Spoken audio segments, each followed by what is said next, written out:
The morning of June 19, 1944. Vice Admiral Jisaburo Ozawa stood on the bridge of his flagship, the Taiho, the newest and most powerful aircraft carrier in the Imperial Japanese Navy. Through his binoculars, he scanned the horizon of the Philippine Sea, 200 miles west of Saipan. He had launched his first attack wave 45 minutes earlier, 69 aircraft, a mix of Mitsubishi Zeros, Nakajima torpedo bombers, and Yokosuka dive bombers. They were headed east toward the American carriers. This was Operation Ago, the decisive battle Japan had been planning for months. This was supposed to be the engagement that would turn the tide of the war. But in the radio room behind Ozawa, the silence was growing ominous. The radio operators waited for reports from the attack groups. They waited for confirmation of hits on American carriers. They waited for the victorious messages that would justify 2 years of planning and sacrifice. Instead, what came through the crackling speakers was something else entirely. Fragments. Confusion. Panic. And then, one by one, the voices went silent. What Ozawa did not yet know, what he could not have conceived in his most pessimistic calculations, was that his carefully planned strike had just flown into a defensive screen unlike anything the world had ever seen. Within the span of 48 hours, the United States Navy had positioned nearly 300 Grumman F6F Hellcat fighters above 7 fleet carriers and 8 light carriers in Task Force 58. These aircraft were not scattered defensive patrols. They were a coordinated killing machine, guided by radar, directed by radio, and flown by pilots who had logged 2 years of training compared to the 6 months, or less, that most of Ozawa's aviators possessed. By the time the sun set on June 19, the Imperial Japanese Navy would lose over 300 aircraft in a single day. The Americans would lose 29. This was not a battle. This was an execution. And for the Japanese admirals who had staked everything on this moment, the realization would be devastating. If you're enjoying this deep dive into the story, hit the subscribe button and let us know in the comments from where in the world you are watching from today. The path to this catastrophic defeat had been paved over months of strategic miscalculation and material disparity. To understand how Japanese admirals could be so thoroughly stunned by the appearance of 300 Hellcats, we must first understand what they believed about American naval aviation, and why those beliefs were so dangerously wrong. In the spring of 1944, the strategic situation in the Pacific had reached a critical juncture. The Americans had successfully captured the Marshall Islands in February, giving them a springboard to strike deeper into Japan's defensive perimeter. The Mariana Islands, Saipan, Tinian, and Guam represented the next target, and Japanese commanders understood the existential threat this posed. If the Americans took the Marianas, they would position their new B-29 Superfortress bombers within striking distance of the Japanese home islands. For the first time since the war began, Tokyo itself would be vulnerable to sustained aerial bombardment. Admiral Somu Toyota, who had assumed command of the combined fleet after Admiral Manichi Koga's death in a March typhoon, understood that Japan could not afford to lose the Marianas. But Toyota also understood something else: the Imperial Japanese Navy's window for offensive action was closing rapidly. Since the disaster at Midway in June 1942, where Japan lost 4 fleet carriers and many of its best pilots, the Navy had struggled to replace both aircraft and trained aviators. The battles around Guadalcanal throughout 1942 and 43 had consumed hundreds more pilots, men who had trained for years before the war and whose skills could not be replicated in the accelerated wartime training programs. By mid-1944, the quality gap between Japanese and American naval aviators had become a chasm. American pilots typically received 2 full years of training before entering combat, accumulating 300 hours of flying time. They learned aerial gunnery, formation tactics, navigation, and carrier landing procedures until these skills became second nature. Japanese pilots, by contrast, were now going into combat with as little as 6 months of training and perhaps half the flying hours. The desperate shortage of fuel in Japan meant that training flights were strictly rationed. Pilots might practice carrier landings only a handful of times before being assigned to a fleet carrier. Some never practiced at all. but the disparity extended beyond pilot training. The aircraft themselves told a story of technological divergence.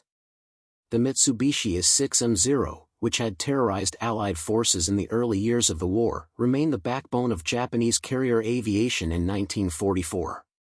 The Zero was a remarkable machine in many ways, exceptionally maneuverable, capable of extraordinary range, and deadly in the hands of an expert pilot. But it had been designed with a specific philosophy: sacrifice protection for performance. The Zero lacked armor plating to protect the pilot. It lacked self-sealing fuel tanks that could prevent a single bullet from turning the aircraft into a fireball. It lacked the robust construction that might allow it to absorb battle damage and return home. In 1941 and 42, when Japan's pilots were the best in the world, these trade-offs seemed acceptable. By 1944, with inexperienced pilots flying against increasingly capable American fighters, they were fatal. The Americans, meanwhile, had learned hard lessons from the war's early engagements. In June 1942, during the Battle of Midway, American forces had recovered an intact Zero from the Aleutian Islands after its pilot crash-landed on Akutan Island. Navy engineers studied the captured aircraft exhaustively, testing its performance characteristics, identifying its strengths, and cataloging its weaknesses. What emerged from this analysis was the specification for a new fighter that could defeat the Zero in combat. That fighter was the Grumman F6F Hellcat. The Hellcat began entering service in early 1943, and it represented a fundamentally different design philosophy from the Zero. Where the Japanese prioritized agility and range, the Americans prioritized survivability and firepower.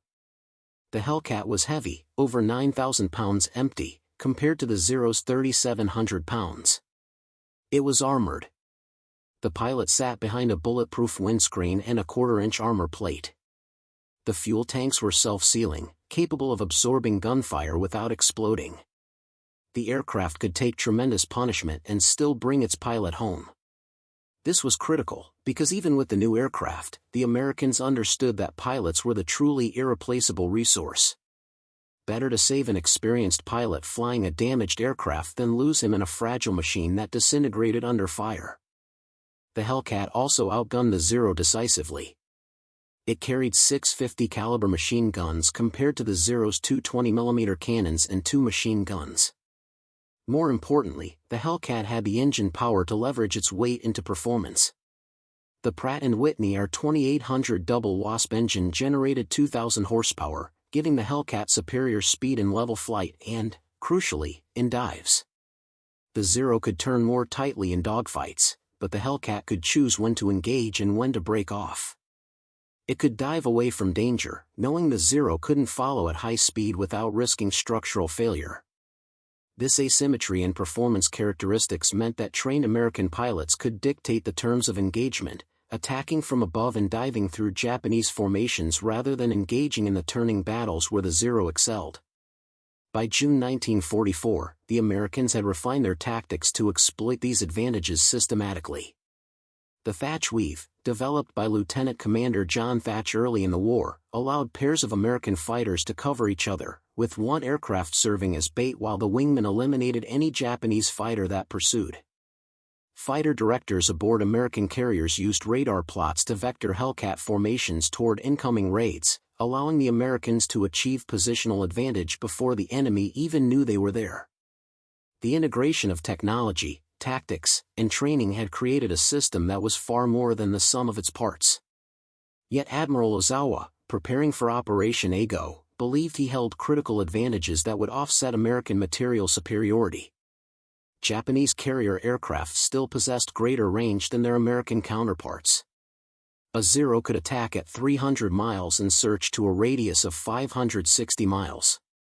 The Hellcat's attack range was only 200 miles, with a search range of 325 miles.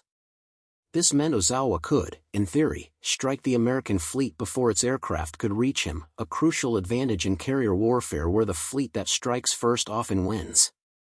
Additionally, Ozawa planned to use island bases in the Marianas as part of a shuttle operation. Japanese aircraft could launch from carriers, attack the American fleet, then land at Guam or Rota to refuel and rearm before attacking again on the return flight to the carriers. This would effectively double his striking power while keeping his carriers out of range of American attack. On paper, the plan was sound.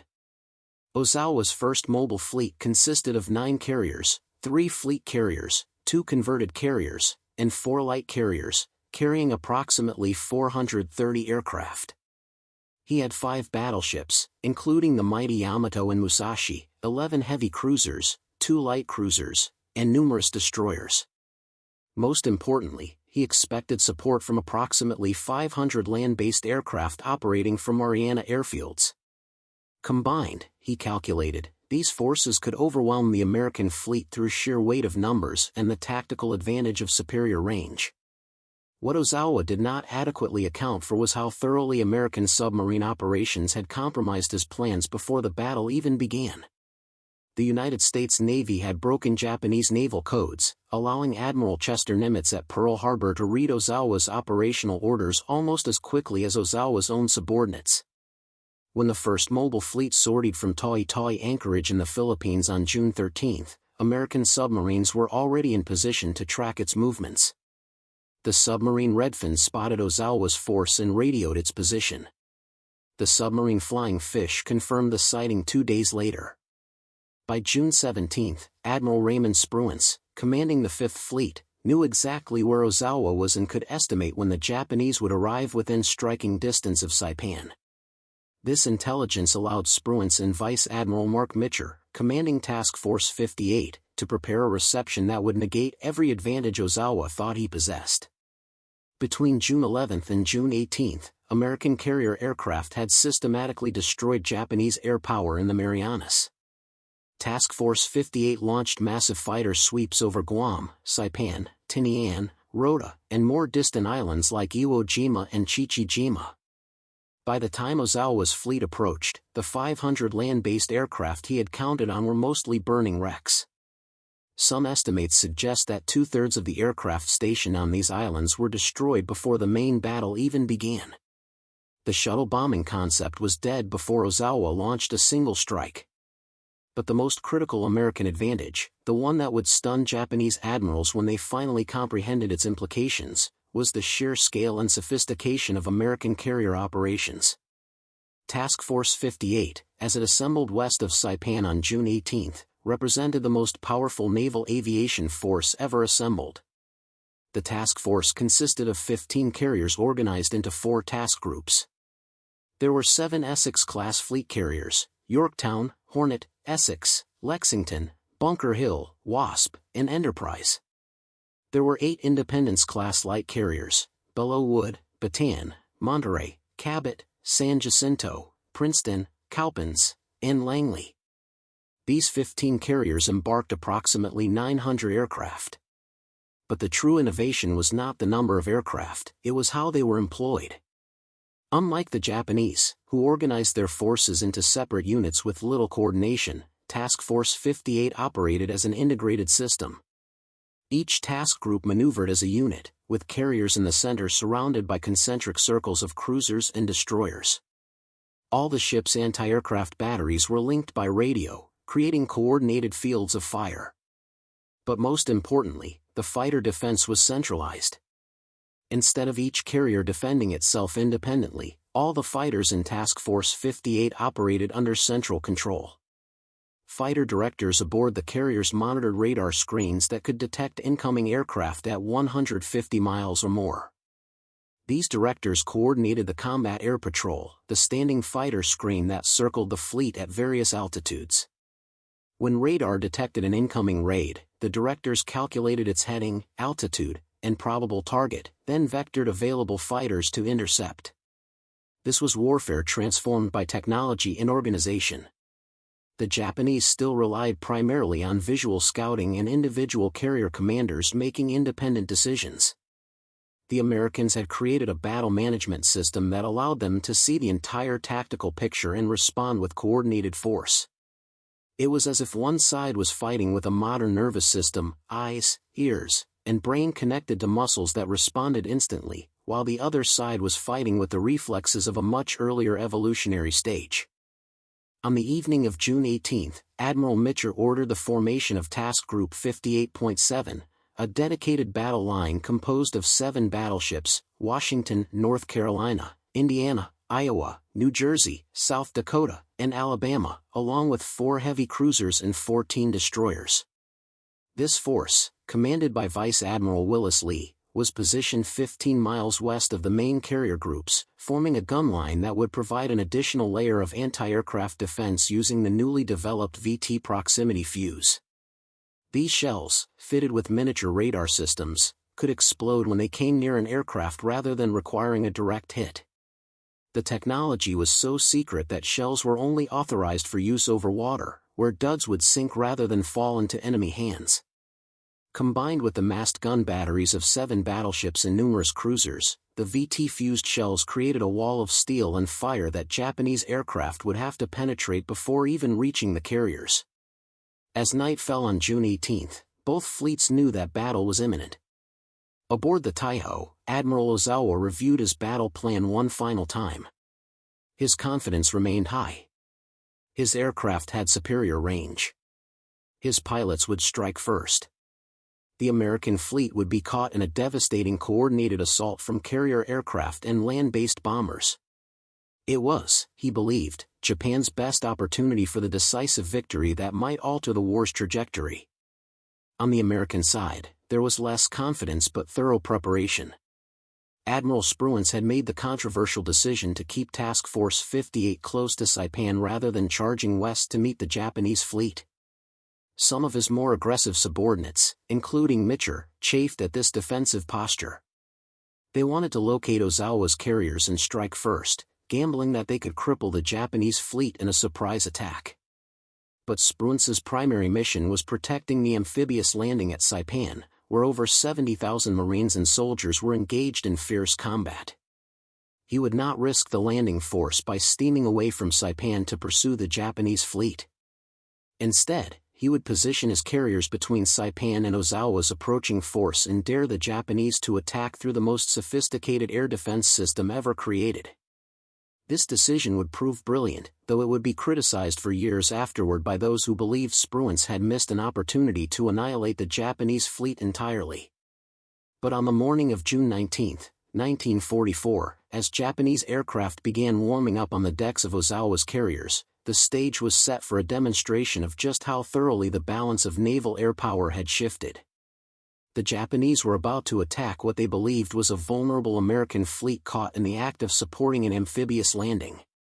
What they were actually about to attack was a trap, one baited with Marine blood but armed with nearly 300 Hellcat fighters and the most advanced air defense system in the world. The first hint of disaster came early. At 5:32 a.m., American carrier scouts departed their bases in sector searches, each team consisting of a Hellcat and a dive bomber, spreading out to cover narrow 10-degree sectors to the west. 2 hours later, Japanese scouts followed, launching a mixture of carrier aircraft and float planes. At 8:45 a.m., over the vast empty expanse of the Philippine Sea, scouts met. An American team from the Essex, a Helldiver dive bomber and a Hellcat fighter, encountered a Nakajima B-5N torpedo bomber and shot it down. 2 Japanese reconnaissance float planes failed to return. These opening skirmishes were meaningless in themselves, but they illustrated a crucial point. Even in basic scouting operations, American aircraft were proving superior. Aboard the American carriers, the morning routine proceeded with practiced efficiency. General quarters had sounded well before dawn, as it did every morning in a combat zone. Fighter pilots assembled in their ready rooms for briefings on the day's combat air patrol schedules. The ready rooms were cramped, utilitarian spaces filled with chairs, chalkboards, and wall-mounted status boards showing aircraft availability and pilot assignments. Lieutenant Junior Grade Don McKinley of Fighting Squadron 25 aboard the light carrier Cowpens, nicknamed the Mighty Moo, later recalled that the atmosphere felt like a locker room before a major football game. There were butterflies, nervous energy, little conversation. Everyone knew the Japanese fleet was approaching. Everyone knew that today would see a major engagement. But the precise timing remained unknown, and the tension of waiting gnawed at men who would rather be in the air. The Kaupans had orders to maintain 8 Hellcats airborne at all times, with another 14 ready to launch on 5 minutes' notice. This was standard procedure across Task Force 58, layers of fighters at various altitudes and distances from the fleet, ready to intercept raids as soon as radar detected them. The Japanese, by contrast, did not maintain significant combat air patrols over their own fleet, both because they lacked radar to provide early warning and because they needed to conserve their limited numbers of aircraft for offensive strikes. This fundamental difference in doctrine would prove critical in the hours ahead. At 8:45 a.m., Admiral Ozawa's flagship Taiho began launching the first attack wave. The Taiho was an impressive vessel, the newest fleet carrier in the Japanese Navy, displacing 33,000 tons and capable of carrying 75 aircraft. She featured armored flight deck construction and extensive anti-aircraft batteries. Ozawa had chosen her as his flagship precisely because she represented the future of Japanese carrier design, a vessel that could survive in modern naval combat. Within hours, that confidence would be tested in the most terrible way possible. The first attack wave consisted of 69 aircraft from Ozawa's flagship and the carrier Shokaku and Zuikaku. There were 16 Zeros serving as fighters, 45 Yokosuka D-4 wide duty dive bombers, and 8 Nakajima B-6N JIL torpedo bombers. The pilots were young, many were on their first combat mission. Their orders were straightforward: locate the American carriers and attack. The longer range of their aircraft meant they would reach the American fleet before American planes could strike back at Ozawa's force. According to the plan, this wave would achieve surprise, inflict damage, and pave the way for subsequent strikes that would overwhelm the American defenses through weight of numbers. But the plan began unraveling almost immediately.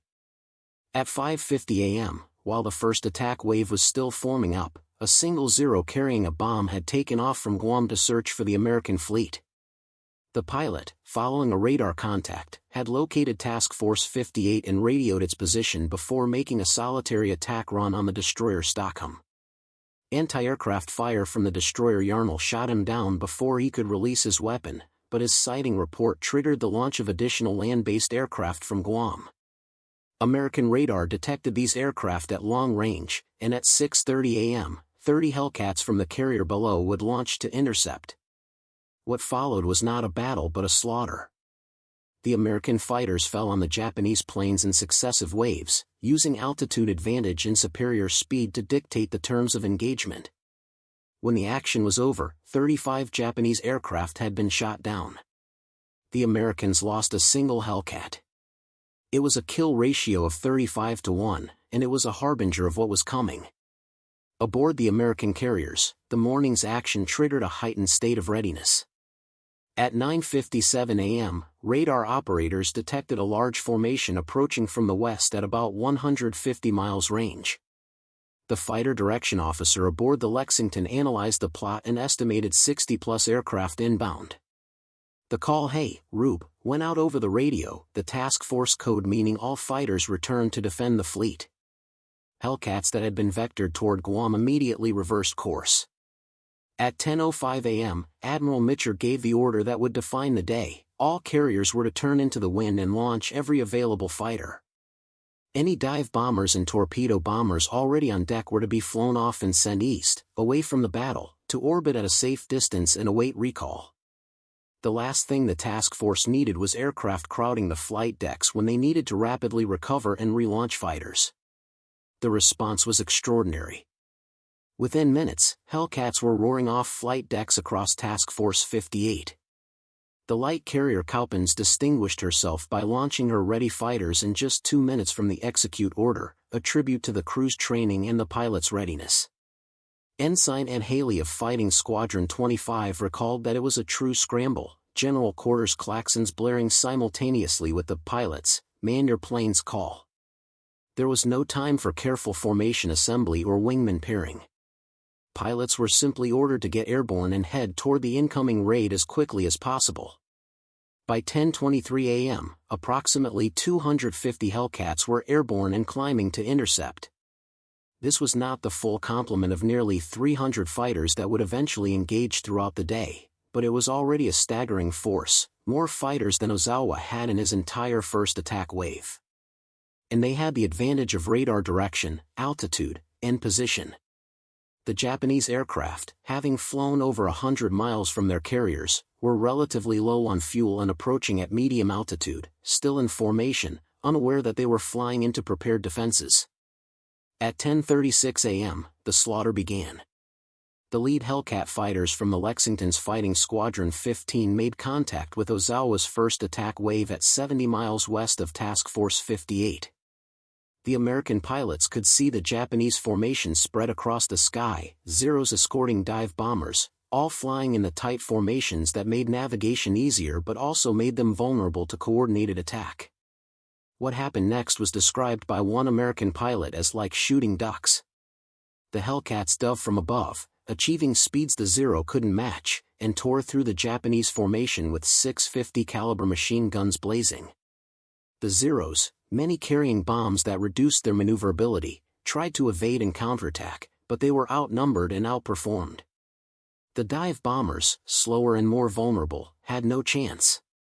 Within minutes, 25 Japanese aircraft were falling toward the ocean, trailing smoke and fire. Only one American fighter was lost in the initial engagement. Then the second wave of Hellcats arrived, the fighters that had been recalled from Guam, still flying at high speed and eager to engage. They fell on the surviving Japanese aircraft like wolves on scattered sheep. 16 more Japanese planes went down.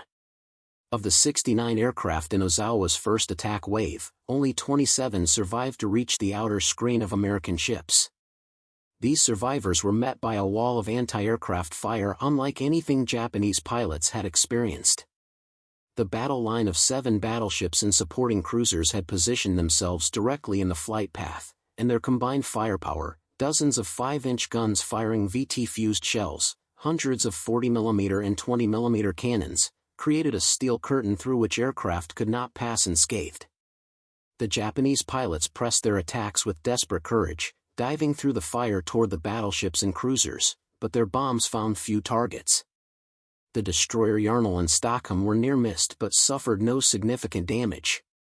One bomb struck the main deck of the battleship South Dakota, killing or wounding 50 sailors, but the great ship's armor protected her vitals and she remained in formation. Not a single American carrier was touched.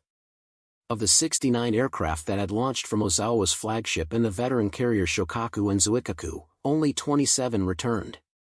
42 had been lost, a loss rate of over 60%. And the day had barely begun. Admiral Ozawa, aboard the Taiho, did not yet comprehend the magnitude of the disaster unfolding. Radio communications in combat were notoriously unreliable, with static, jamming, and the chaos of battle making coherent reports nearly impossible. What limited information reached Ozawa suggested his aircraft had engaged the American fleet and inflicted some damage. He did not know that South Dakota was the only significant hit, and that ship was still operational. He certainly did not know that 42 of his aircraft were gone. So he ordered the launch of the second attack wave. This wave was even larger, 128 aircraft from multiple carriers, including 48 Zeros, 53 Judy dive bombers, and 27 Jill torpedo bombers. They launched between 10:25 and 11 a.m., forming up in a massive formation that their pilots believed would overwhelm any defense through sheer numbers. The plan was the same: press through whatever resistance the Americans could muster, strike the carriers, and inflict crippling damage. What these pilots flew into was not resistance. It was annihilation. American radar detected the second wave at 11:07 a.m., while still 60 miles out from the task force. The fighter directors immediately vectored available Hellcats, many of which had just refueled and rearmed after the first engagement, to intercept. By this point in the morning, approximately 450 Hellcats were either airborne or ready to launch, the result of the rapid turnaround that American carriers had perfected. The Japanese formation found itself attacked from multiple directions simultaneously, fighters diving from above, fighters attacking from the flanks, fighters coming head-on. There was no sanctuary, no way to maneuver clear of the onslaught. The kill ratio was even more lopsided than the first engagement. Within 30 minutes, 97 of the 128 aircraft were destroyed. 70 were shot down before they even reached the screening ships. 6 aircraft managed to attack Rear Admiral Alfred Montgomery's task group, nearly hitting the carriers but causing only minor casualties. 4 of these 6 were shot down by the carrier's anti-aircraft guns. The remaining Japanese pilots, their formations shattered and their fuel running low, desperately sought any target. 3 attacked the Enterprise with torpedoes. 1 torpedo exploded harmlessly in the great carrier's wake. 3 others attacked the light carrier Princeton and were all shot down before they could release weapons. By the time this wave had been dealt with, only 31 aircraft of the original 128 were still airborne, and many of these were damaged. The loss rate was 76%. If you find this story engaging, please take a moment to subscribe and enable notifications. It helps us continue producing in-depth content like this. Aboard the Taiho, Admiral Ozawa still did not grasp what was happening to his strike forces.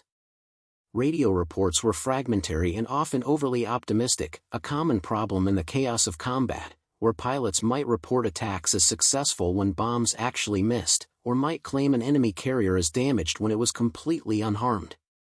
Ozawa remained focused on his battle plan, which called for continuous waves of attacks to exhaust American defenses. So he ordered a third wave. This third wave was smaller, 47 aircraft from Rear Admiral Takagi Joshima's Carrier Division 2, including the carriers Junyo, Hayo, and Ryuho.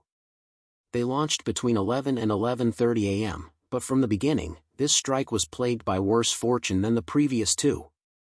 The pilots had been given an incorrect position for the American fleet, a navigation error that would prove catastrophic.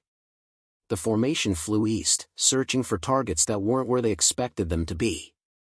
Fuel gauges dropped as valuable minutes passed with no enemy in sight. Finally, realizing they had overflown their target area, the Japanese aircraft broke into smaller groups. Some turned north toward Rhode Island. Others headed south toward Guam.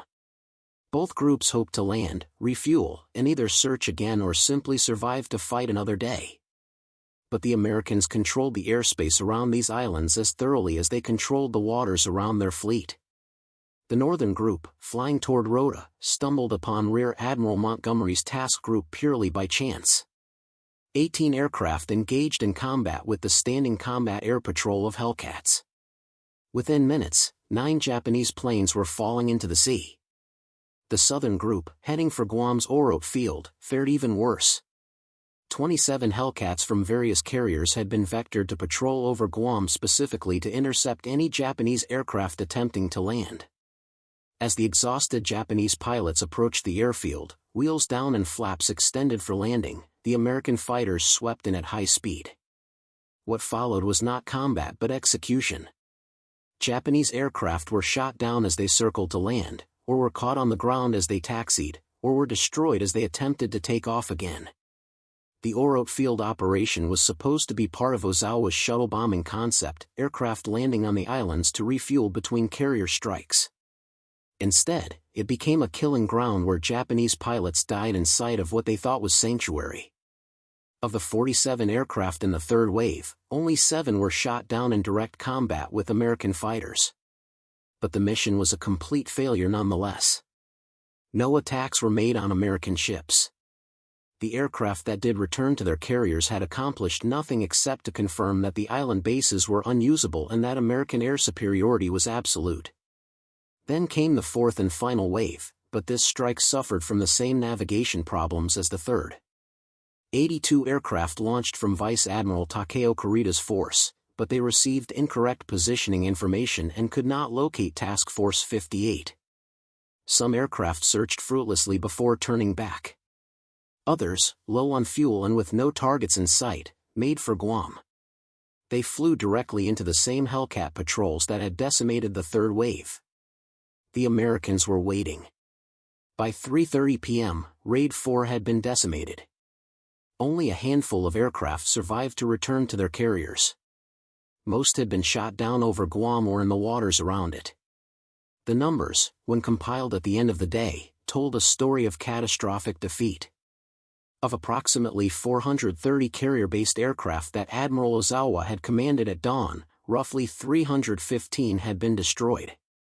The Americans had lost 29 aircraft, most to operational accidents rather than enemy action. The kill ratio was approximately 11-1. But these raw numbers, devastating as they were, did not fully capture the magnitude of the disaster. The aircraft could be replaced, given time and resources. The pilots could not. Japan had lost not just machines but irreplaceable human capital, men who had trained for months and who represented a significant portion of the Imperial Japanese Navy's remaining experienced aviators. The Americans, by contrast, had lost relatively few pilots, and those they did lose were being replaced by a training pipeline that was producing thousands of new aviators every month. But Admiral Ozawa knew none of this yet.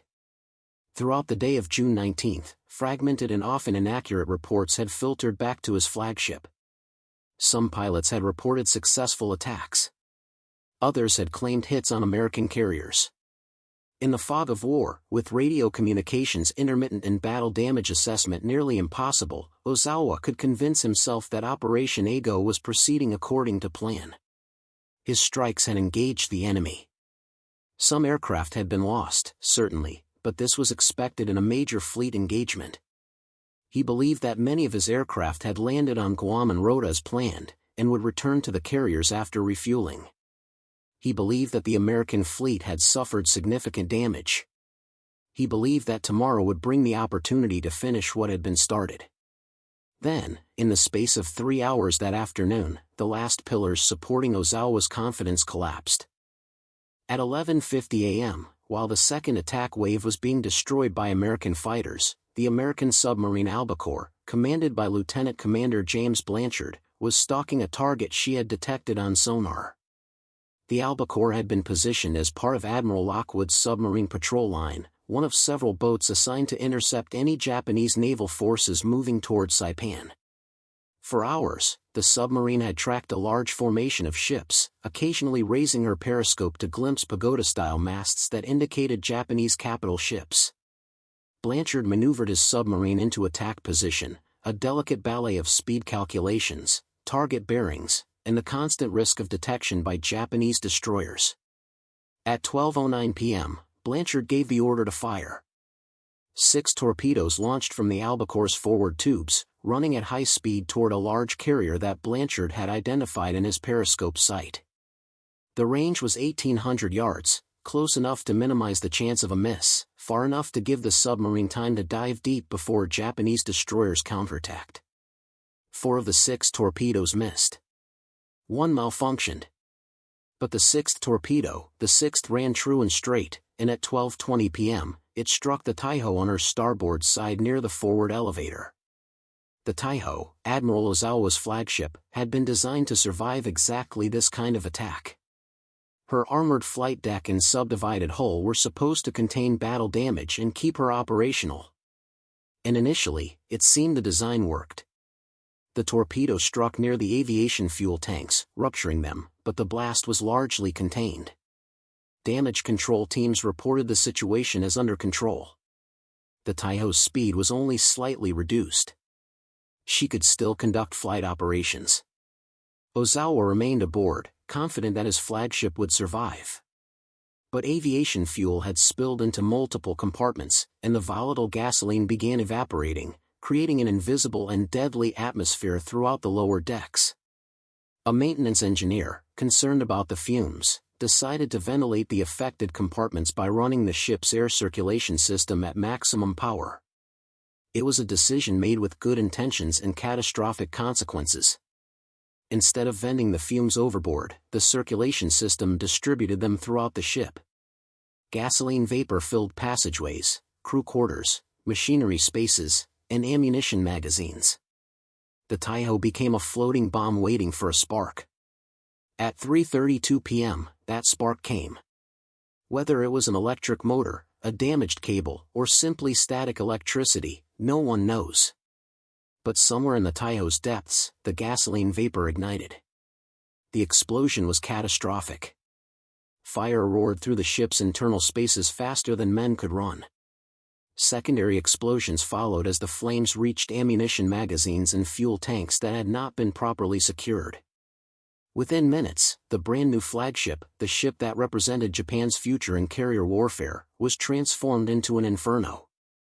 Admiral Ozawa and approximately 500 men managed to escape the burning ship, transferring to a destroyer that came alongside. Approximately 1,650 men did not.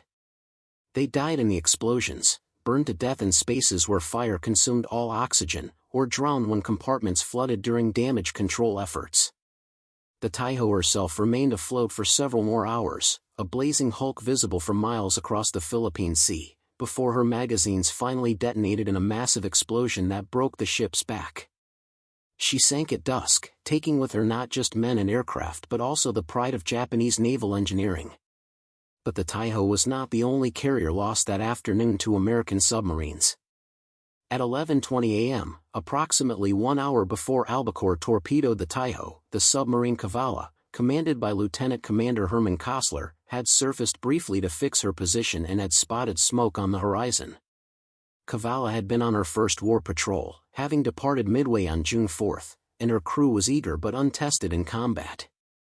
What Kostler had spotted was Admiral Ozawa's carrier force, multiple large ships steaming in formation with numerous escorts. He immediately ordered the submarine to dive and began maneuvering for an attack approach. For the next several hours, Kostler played a deadly game with the Japanese destroyer screen. Kavala was equipped with excellent sonar and an experienced sound operator, but attacking a well-defended carrier formation required patience, nerve, and precise calculation. Kostler had to balance the need to get close enough for an effective torpedo shot against the risk of being detected and destroyed by Japanese destroyers. He maneuvered the submarine through the destroyer screen, using changes in course and speed to avoid detection, all while keeping his target in sight through brief periscope observations. At 12:20 p.m., Kostler achieved firing position on a large fleet carrier. Through his periscope, he could see the distinctive profile of a Shokaku-class carrier, one of Japan's most veteran and capable carriers, a survivor of multiple battles including Pearl Harbor, the Coral Sea, and the Eastern Solomons. The carrier was recovering aircraft, her flight deck crowded with planes that had just returned from attacking the American fleet. Kostler ordered 6 torpedoes fired. The range was 1,200 yards. 3 torpedoes struck the Shokaku on her starboard side within seconds of each other. The explosions ripped open the carrier's hull below the waterline and ignited aviation fuel stored in the forward hangar deck. Unlike the Taiho, the Shokaku did not have an armored flight deck, and the explosions vented upward with tremendous force, destroying parked aircraft and killing deck crews. Fire spread rapidly through the ship despite desperate damage control efforts. The Shokaku had survived torpedo hits before, but these strikes were perfectly placed to cause maximum damage. Flooding was severe and could not be contained. The ship took on a significant list, making flight operations impossible and hampering firefighting efforts. For 3 hours, the Shokaku's crew fought to save their ship. They jettisoned ammunition, pumped water from flooded compartments, and tried to contain the fires that were consuming the hangar deck. But at 3:00 p.m., the magazines detonated. The resulting explosion broke the carrier's back, and she began to settle rapidly by the bow. The crew abandoned ship in good order, with destroyers moving in to pick up survivors. At 3:10 p.m., the Shokaku, veteran of Pearl Harbor and witness to Japan's greatest victories and defeats, slipped beneath the waves. She took with her 1,260 men, more than half her crew. Within the span of 4 hours, Admiral Ozawa had lost his flagship and one of his most capable fleet carriers, not to American air attack, but to submarines that had stalked his force without being detected until their torpedoes struck home. It was a demonstration of yet another area where American technical and tactical superiority had become overwhelming. American submarines in 1944 operated with reliable torpedoes. A problem that had plagued them in 1942 had been solved through aggressive testing and engineering improvements. They had excellent sonar and radar. Their commanders were aggressive and well-trained. And they hunted Japanese shipping with near impunity because Japanese anti-submarine warfare remained primitive compared to American and British practices. But Ozawa, now aboard a destroyer and attempting to maintain command of a battle that had spiraled beyond his control, still did not fully comprehend the scope of the disaster. He knew he had lost 2 carriers. He knew his airstrikes had encountered heavy opposition. But he still believed that many of his aircraft were on Guam and Rota, that they would return after refueling, and that the American fleet had suffered significant damage. Japanese doctrine emphasized the importance of aggressive action, of seizing the initiative and pressing the attack. So even as his fleet withdrew to the northwest to reorganize, Ozawa began planning renewed strikes for June 20th. The reality that would soon become undeniable was this: the Imperial Japanese Navy's carrier aviation arm had been destroyed in a single day. Not damaged. Not reduced. Destroyed. The 315 aircraft lost on June 19 represented the majority of Japan's remaining carrier air power. The pilots who died were largely the remnants of Japan's trained cadre, men who had been teaching new pilots, who had combat experience, who understood carrier operations. Replacing the aircraft would take months. Replacing the pilots would take years. And Japan no longer had years. On the American side, the mood was mixed. The fighter pilots were jubilant. Many aces had been made that day, with individual pilots shooting down 5 or more enemy aircraft. Lieutenant Junior Grade Alexander Vrashu of Fighting Squadron 16 aboard the Lexington had shot down 6 Japanese planes in a single 8-minute engagement, and when he landed back on the carrier, he held up 6 fingers for the cameras in a photograph that would become iconic. The turkey shoot, as pilots were already calling it, had been the most lopsided aerial victory in the war to date. But among the senior commanders, there was frustration. Admiral Mitcher, in particular, was angry. Task Force 58 had won a defensive victory, true, but it had not struck the decisive blow that could have annihilated the Japanese fleet. The enemy carriers were still intact, minus the 2 sunk by submarines, and they were withdrawing to the northwest, opening the range. American search planes throughout June 19 had failed to locate the Japanese fleet, which meant Mitcher had no coordinates for a counterstrike. The defensive battle had been perfect. The American air defense system had worked exactly as designed, destroying attacking aircraft with minimal losses. But the Japanese carriers remained afloat, and as long as they did, they remained a threat. Admiral Spruance, aboard his flagship Indianapolis, shared some of Mitcher's frustration but remained focused on his primary mission, protecting the Saipan landing force. His cautious approach throughout June 19, keeping Task Force 58 close to Saipan rather than charging west after the Japanese, had been vindicated by the day's results. The landing force had not been threatened. The Japanese air attacks had been defeated. But Spruance also recognized that a major opportunity might be slipping away. If Ozawa's carriers escaped, they could be repaired and rearmed for future battles. Better to finish them now. On the morning of June 20, American search planes finally located the Japanese fleet. A pilot from the Enterprise spotted multiple carriers, battleships, and cruisers approximately 275 miles northwest of Task Force 58. The range was extreme, beyond the normal combat radius for American carrier aircraft. Any strike launched at this distance would have to fly over 250 miles to reach the target, conduct their attack, and then fly back more than 250 miles to recover on their carriers. Many aircraft would run out of fuel before reaching the task force. Some pilots would be forced to ditch in the ocean. It would be a night recovery, always the most dangerous type of carrier operation, with pilots attempting to land on darkened flight decks after an exhausting mission. The risk was enormous. Mitcher did not hesitate. At 4:21 p.m., he ordered the launch. 96 Hellcats, 54 Avenger torpedo bombers, and 77 Helldiver and Dauntless dive bombers roared off the carriers, forming up into strike groups and turning west toward the setting sun. It was the largest strike Task Force 58 had launched during the entire operation. Lieutenant Commander James Ramage, commanding officer of Bombing Squadron 10 aboard the Enterprise, led his squadron into the formation knowing that even if the strike was successful, many of his men would not make it back to the carrier. Fuel would be the enemy as much as Japanese anti-aircraft fire. the American aircraft flew west for nearly 2 hours, staying in loose formation to conserve fuel, scanning the horizon for the Japanese fleet. At 6:40 p.m., with the sun low on the horizon and fuel gauges showing critically low levels, the strike leaders spotted ships. The Japanese fleet was scattered across miles of ocean, carriers attempting to recover aircraft while battleships and cruisers maintained anti-aircraft screens. The American strike divided into attack groups, each targeting specific ships. The Japanese fighter screen of approximately 35 Zeros rose to meet them, but they were outnumbered and outfought by the escorting Hellcats. Most of the American attack aircraft broke through to their targets. The carrier Hyo, which had survived the previous day's submarine attacks, was struck by multiple bombs and torpedoes.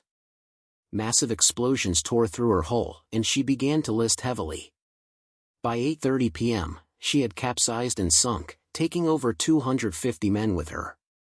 The carriers Suikoku, Chiyoda, and Junyo were damaged but remained afloat. 2 fleet oilers, critical ships that carried the fuel necessary for fleet operations, were sunk. Multiple other ships suffered varying degrees of damage. But the cost was high. Even as the American aircraft turned east toward their carriers, pilots were calculating fuel consumption and realizing that many would not make it. At 7:45 p.m., the first aircraft began running out of fuel and ditching in the ocean.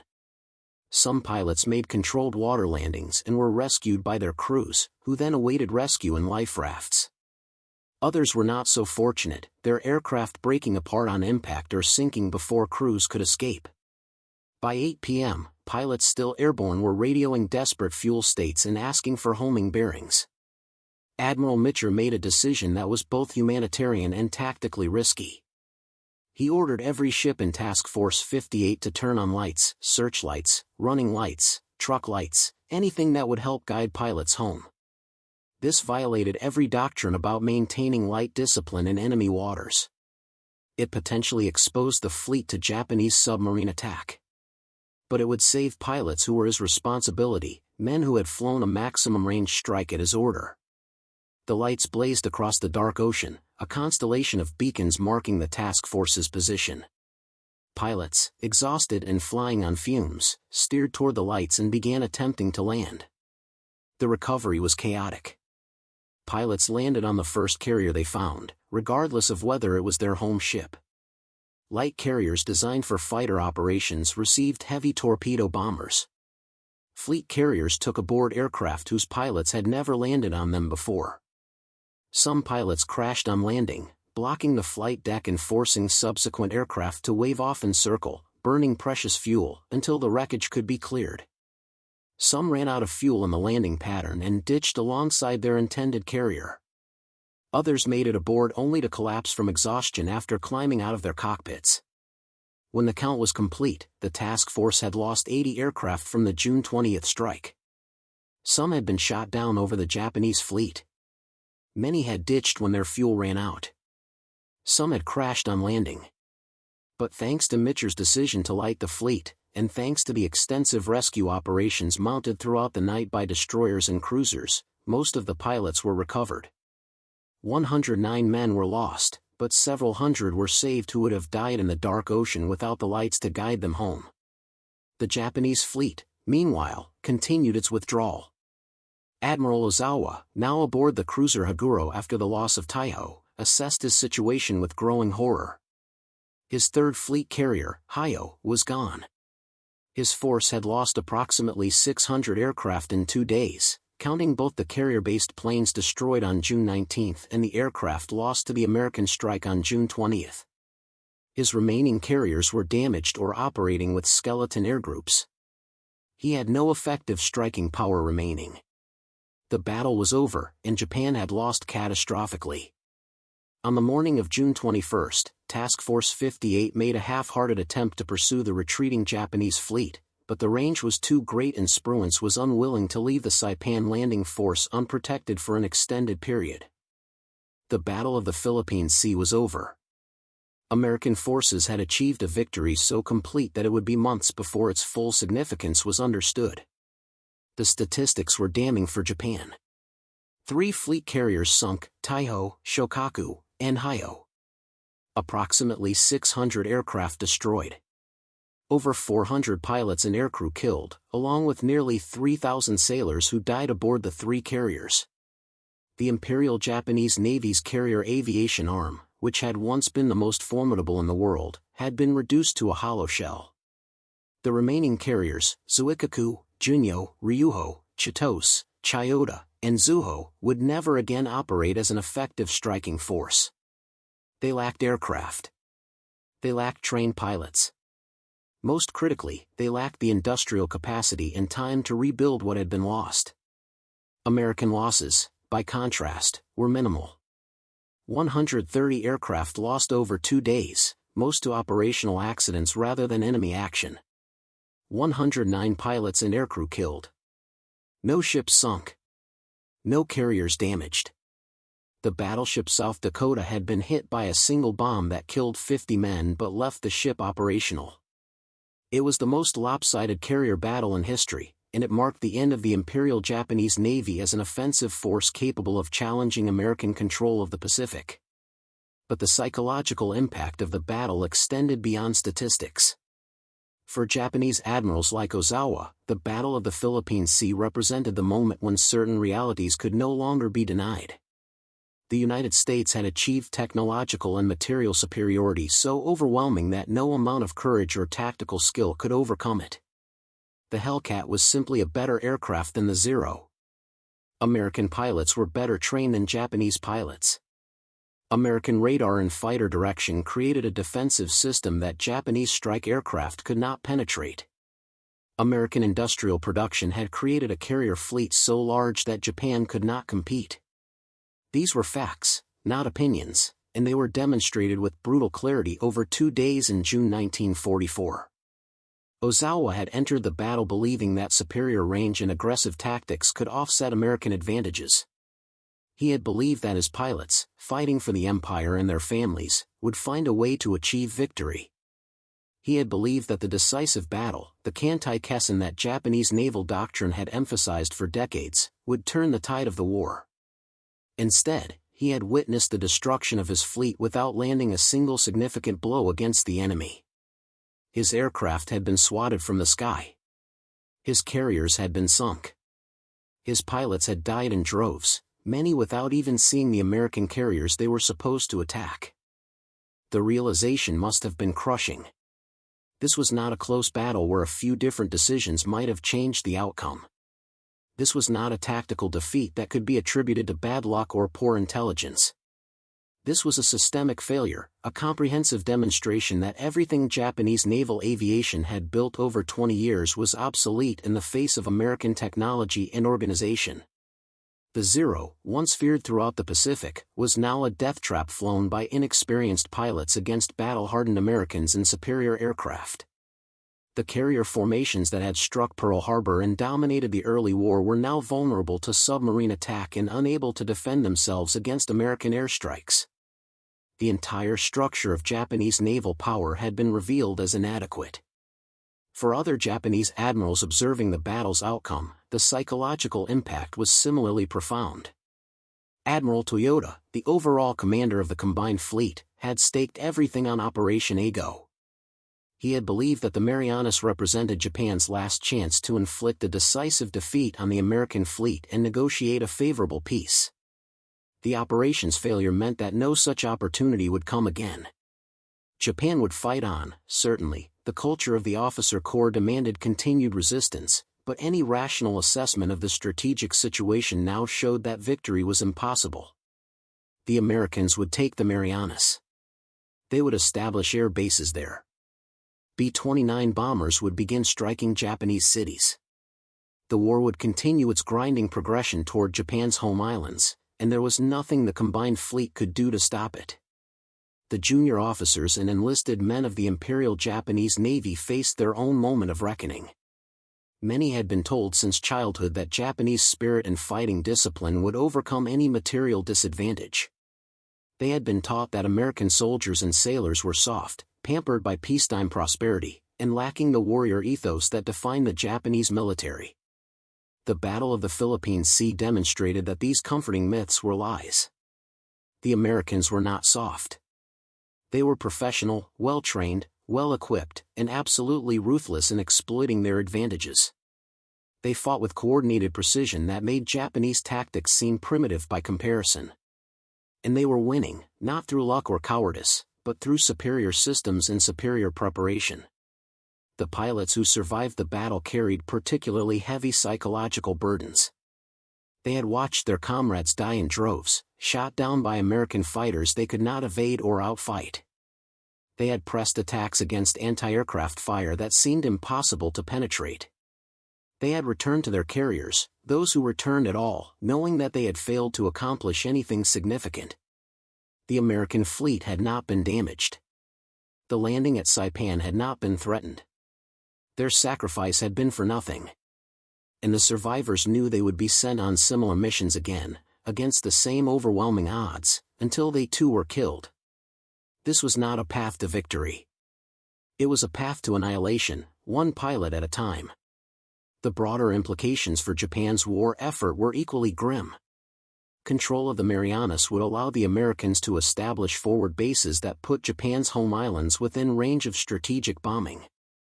The campaign that followed would see the systematic destruction of Japanese cities, industrial infrastructure, and civilian morale. The isolation of the home islands from the resource-rich territories in Southeast Asia would accelerate. Oil, rubber, and metals that Japan desperately needed would become increasingly difficult to obtain as American submarines and aircraft interdicted supply routes. The combined fleet, already crippled by the loss of its carrier aviation arm, would become progressively less capable of challenging American naval dominance. But perhaps most significantly, the Battle of the Philippine Sea destroyed the myth of the decisive battle that had driven Japanese naval strategy since the Russo-Japanese War of 1905. Japanese doctrine had always assumed that a single great engagement, a modern Tsushima, would decide the war. The fleet that won this battle would control the Pacific and dictate terms to the defeated enemy. Operation Ago was supposed to be that decisive battle. Instead, it demonstrated that modern naval warfare had evolved beyond the decisive battle concept. The Americans didn't need to destroy the entire Japanese fleet in one engagement. They could simply attrit it, battle by battle, while their own fleet grew stronger through continuous industrial production. By the time of the Philippine Sea, the United States was commissioning new Essex-class carriers at a rate of nearly one per month. Japan was struggling to replace the carriers it had lost at Midway 2 years earlier. In the weeks following the battle, as the full scope of the disaster became clear to the Japanese High Command, there were no formal investigations or courts-martial. Admiral Ozawa retained his command, not because he had performed well, but because there was simply no one else with his experience to replace him. The pilots who survived were not blamed for the defeat. Everyone understood that they had fought as hard as possible against impossible odds.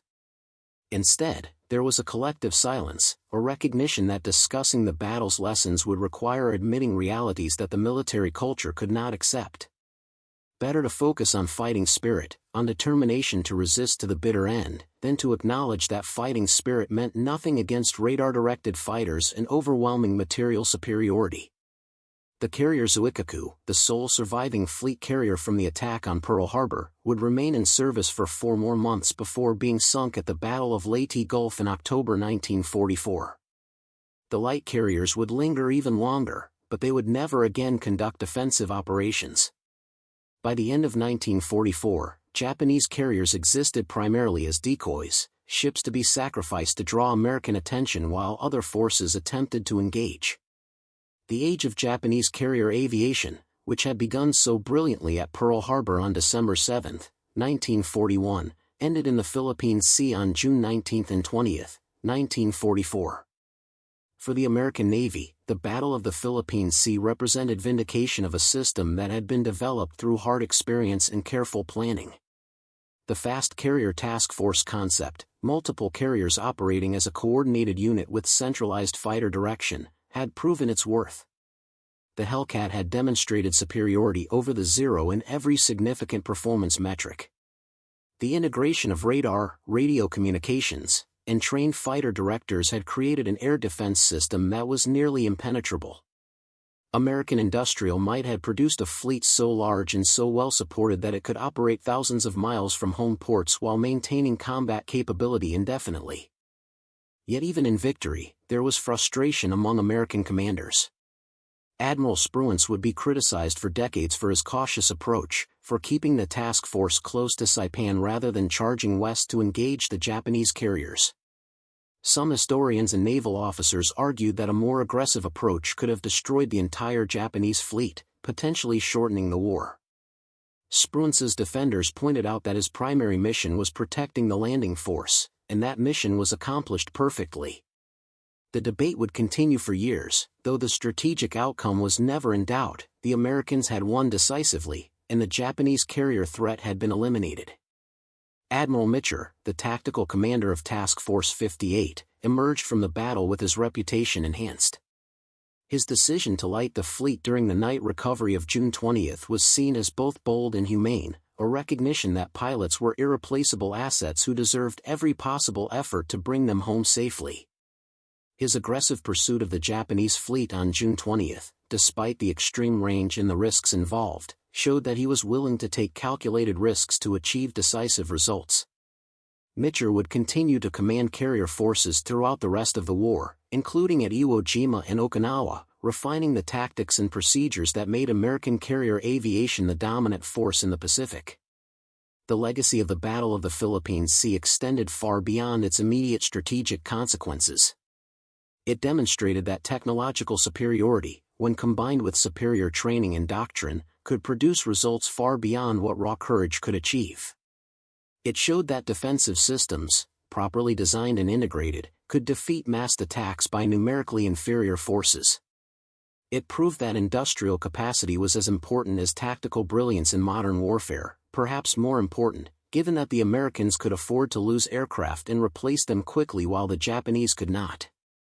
For the Marines and soldiers fighting on Saipan, the battle's significance was more immediate and personal.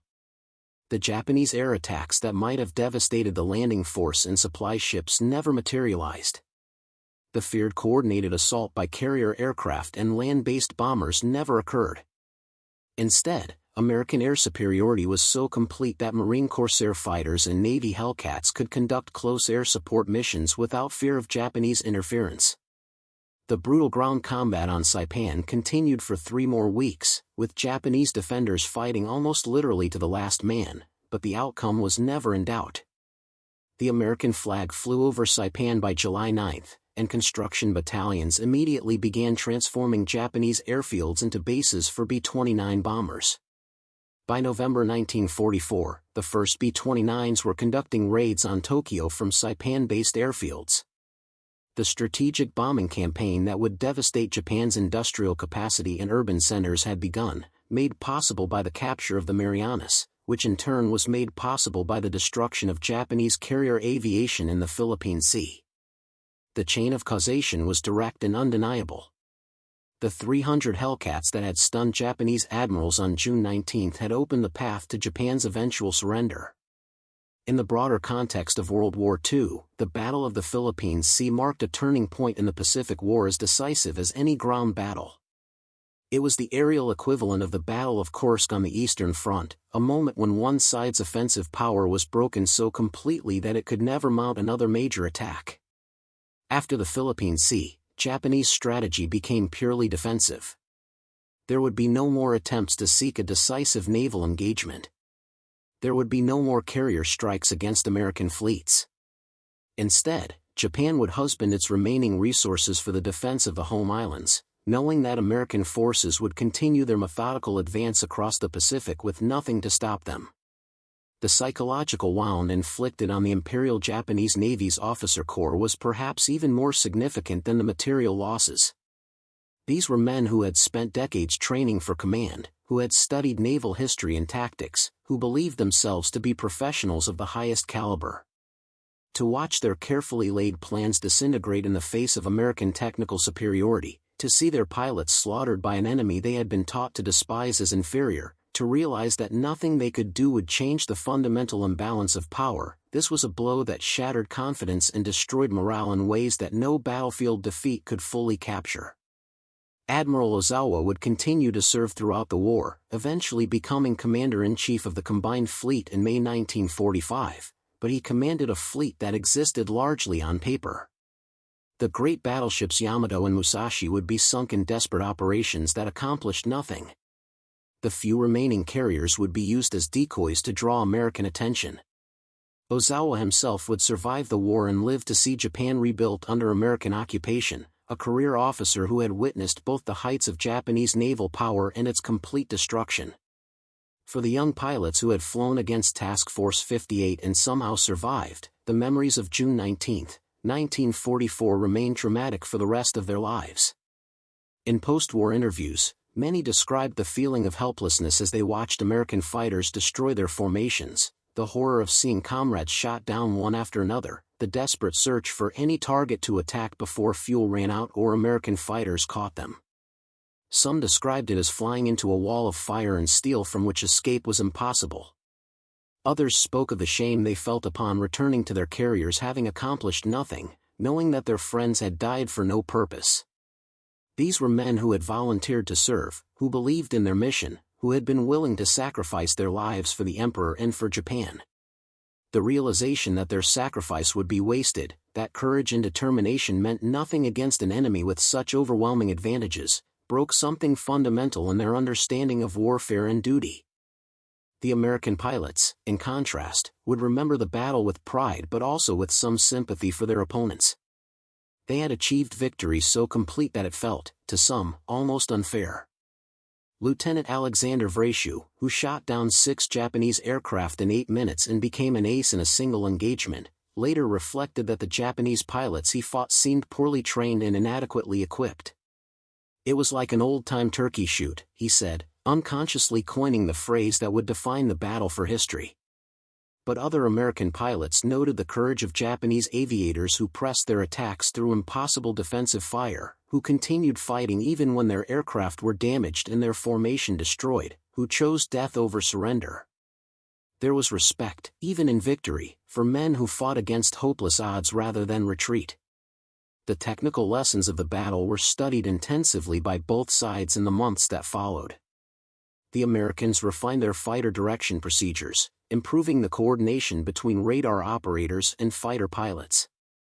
They analyzed the kill ratios and confirmed that altitude advantage and speed were more important than maneuverability in modern fighter combat, validation of the Hellcats' design philosophy. They studied the effectiveness of the VT proximity fuse and made it standard equipment across the fleet. They learned that centralized control of fighter assets was far superior to having individual carriers manage their own defense. All of these lessons would be applied in subsequent battles, making American carrier operations even more efficient and deadly. The Japanese, meanwhile, drew different lessons, or rather, they drew the correct lessons but lacked the resources to implement them. Japanese officers recognized that the Zero was obsolete and needed replacement. They understood that their pilots needed more training. They knew that radar and radio-directed fighters were superior to visual scouting and independent action. But Japan in late 1944 lacked the industrial capacity to build new aircraft in sufficient numbers, lacked the fuel to conduct extensive pilot training, and lacked the technological base to produce radar systems comparable to American equipment. Knowing what needed to be done and being able to do it were two different things. So Japan continued fighting with obsolete aircraft, poorly trained pilots, and inadequate technology, hoping that fighting spirit and kamikaze tactics might somehow offset material disadvantages that could not be overcome. The Battle of the Philippines Sea thus became a case study in the importance of industrial capacity, technological innovation, and systematic training in modern warfare. All the tactical brilliance in the world meant nothing if one side had better equipment, better training, and more resources. The Japanese admirals who had been stunned by the appearance of 300 Hellcats over their attacking aircraft had been stunned not by a surprise or a trick, but by the simple reality of American superiority in every dimension of naval aviation. The Hellcats were there because American factories had built them in enormous numbers. The pilots flying them were effective because American training programs had prepared them thoroughly. The integrated defense system worked because American engineers and tacticians had created it systematically. There was no mystery, no secret weapon, no magic formula. Just superior systems, superior resources, and superior execution. In the 70 years since the battle, historians have continued to debate whether Admiral Spruance's cautious approach was justified. Could he have destroyed the Japanese fleet entirely if he had pursued more aggressively? Would the war have been shortened if Ozawa's carriers had been sunk on June 19 instead of being allowed to escape? These are interesting counterfactuals, but they miss the fundamental point: the Battle of the Philippine Sea accomplished its strategic objective completely. Japanese carrier aviation was destroyed as an effective force. The Mariana Islands were secured. The path to Japan's home islands was opened. Whether every single Japanese carrier was sunk or some escaped to fight another day mattered less than the fact that Japan's ability to contest American naval dominance was broken forever. Thank you for watching. For more detailed historical breakdowns, check out the other videos on your screen now and don't forget to subscribe.